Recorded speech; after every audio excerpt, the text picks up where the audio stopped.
I was so happy because it was the first time ever in my life where I was essentially bills free.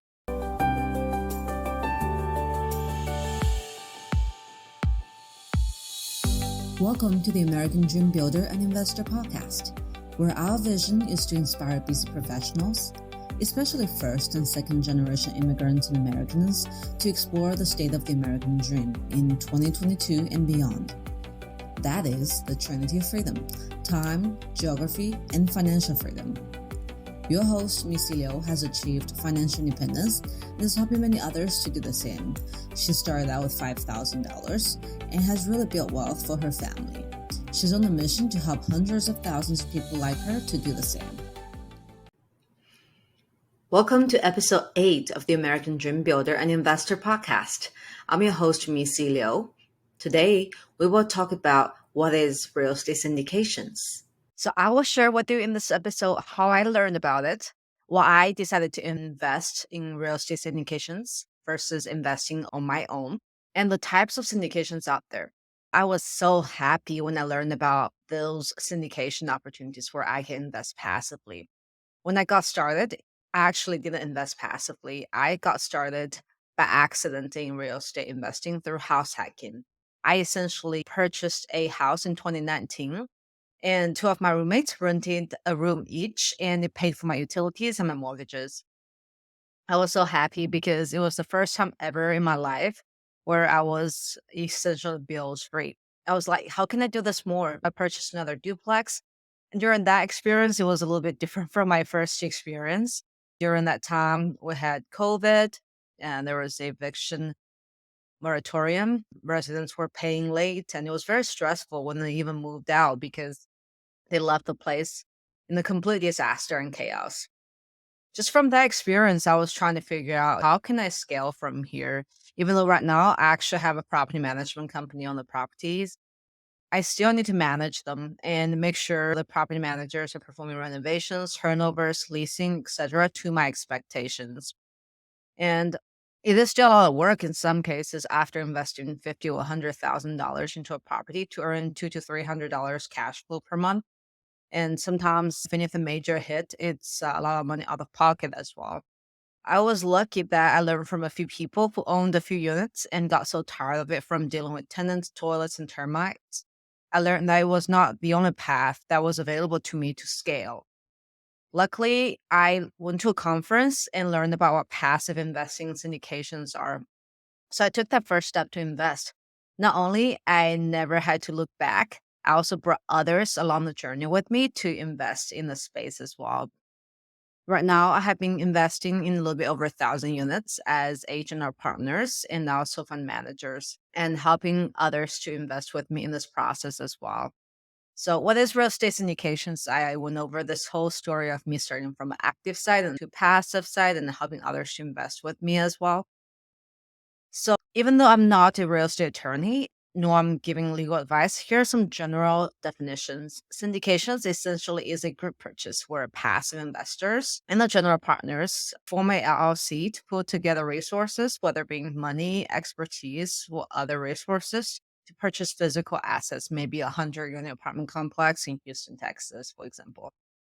I personally believe this is one of the best ways for busy professionals not only to get started and also continue to diversify and build wealth through real estate.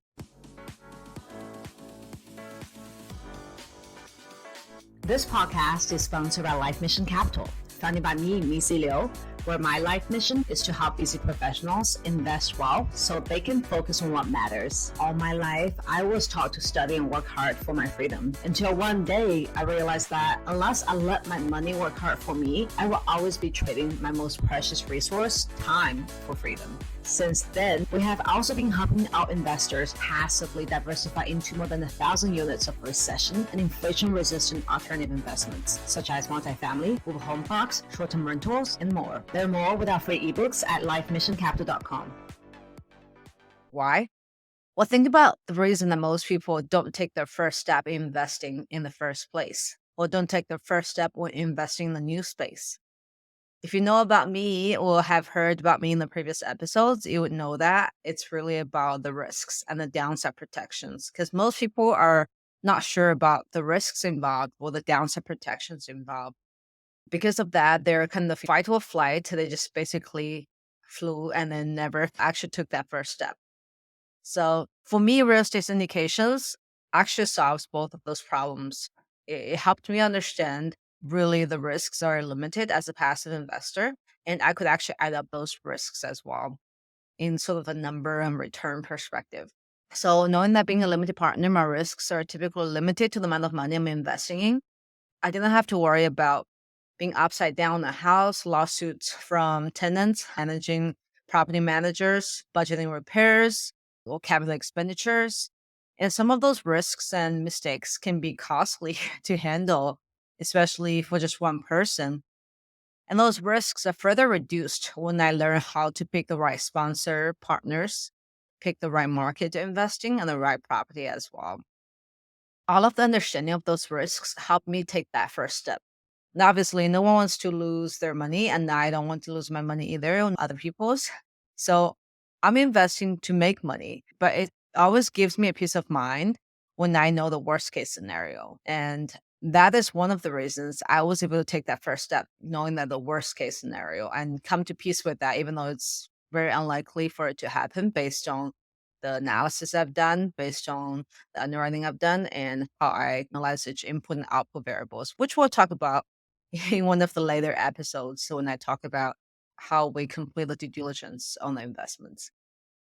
Now, the second reason that helped me take that first step was about how I did the numbers up. And I think I talked a little bit about in the previous episodes as well. Essentially, I got confident in projecting income, expenses, and sale price, and the likelihood of them deviating from the numbers I projected. So I never really had that level of confidence in the stock market because there was just so much volatility that were out of my control, whether it's Elon Musk tweeting or something else happening outside the country. So those two things really gave me comfort. The risks being a lot more limited and the risks being a lot more quantitative and being able to add up. With those understanding, I can better understand how the returns of the investment are even providing more of an upside to me as investing into other larger properties than just a few units that I would own on my own at a time. I know that it will provide more professional management support, lower cost per door in managing, lower volatilities in occupancies as well. So forth. All those gives everyone involved a win-win-win situation, whether it's limited partners, residents, and general partners. In my experience, the returns I'm getting are a lot similar to investing on my own. And sometimes maybe slightly lower, sometimes slightly higher, and sometimes a lot higher, but roughly about the same. So obviously, returns will vary based on the market, the region, the properties, the sponsor that we work with. But we try to project based on our best knowledge of the factors mentioned. And the time of the recording, late November 2022, the partners in my network have been producing anywhere between 20 to 70% of the average annual returns. And the 70% is obviously not sustainable. And that is why a lot of opportunities we see are projecting anywhere between 15 to 18% average annual return, especially in this high inflationary and high interest rate environment. Obviously, past returns are not indicative of the future returns, and those are just general numbers. But just to give you an idea, right? Once I took that first step, like many other previously first time investors I work with, the second time, third time, it's just much, much easier and smoother. Once you have so much comfort and confidence in the investing instrument, you'll want to add it as part of your strategic portfolio and long term diversification plan as well. The next piece is about the two types of syndication investments that we usually see out there. They're 506B and 506C. Think of 506B as for brothers. That's not the actual definitions, but just a fun way to help you remember it. For 506B syndications, general partners or fund managers like me, we can take both accredited and non accredited investors as long as there's a substantial pre existing relationship required. That's usually established via like a one on one phone call.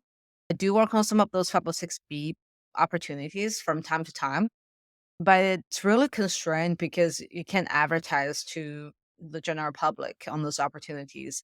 Because of that, there's a lot more 506C opportunities out there for accredited investors only. As long as we, as general partners or fund managers, take reasonable steps to verify the investors are accredited through usually a third-party verification process.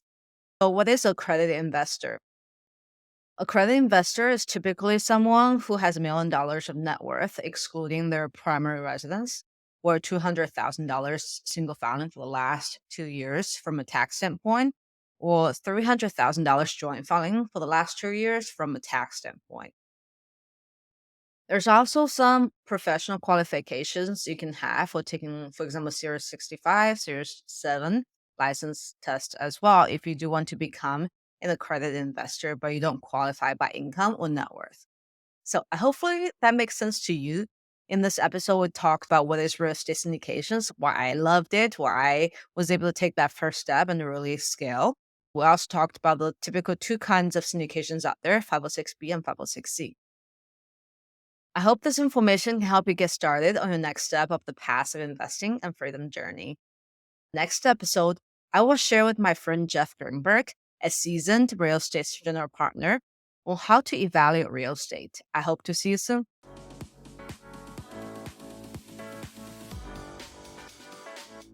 Thank you again so much for tuning into the American Dream Builder and Investor podcast with me, Micy Liu. We hope you enjoy the tips and tricks that others have used to build their American dream and their trinity of freedom.